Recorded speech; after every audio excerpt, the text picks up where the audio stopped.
اس وقت اسلام آباد کی یک بستہ ہواؤں میں بیٹھے ہوئے ان لوگوں کے ساتھ بھی ہم اظہار یکجہتی کرتے ہیں کہ جو حضور علیہ السلام کی ناموس کے لیے، حضور کی ختم نبوت کے لیے وہاں بیٹھے ہوئے ہیں، تمہیں سلامی پیش کرتے ہیں، تمہیں محبت پیش کرتے ہیں، اور حکمران کہتے ہیں کہ ہم کبھی بھی وزیر قانون کا استعفیٰ نہیں دیں گے، تمہارا باپ بھی دے گا انشاءاللہ۔ اس وقت یہ امت جاگ گئی ہے، یہ امت کھڑی ہو گئی ہے، تم اس کا مقابلہ نہیں کر سکو گے، اس طوفان کو تم نہیں روک سکو گے۔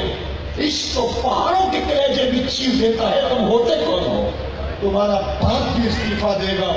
حضور کے نام پہ ہماری زندگی کی ایک ایک سانس قربان، ایک ایک لمحہ قربان، ہماری ایک ایک سانس قربان، ہماری نسلیں قربان، ہماری جوانیاں قربان۔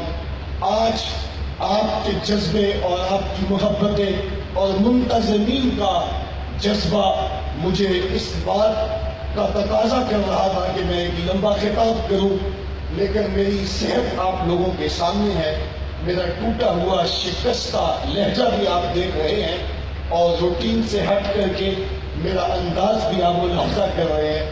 جو میں کہہ سکا اللہ اسے قبول فرما لے۔ کار ما آخر شدو آخر زیما کار نشد، مشت خاک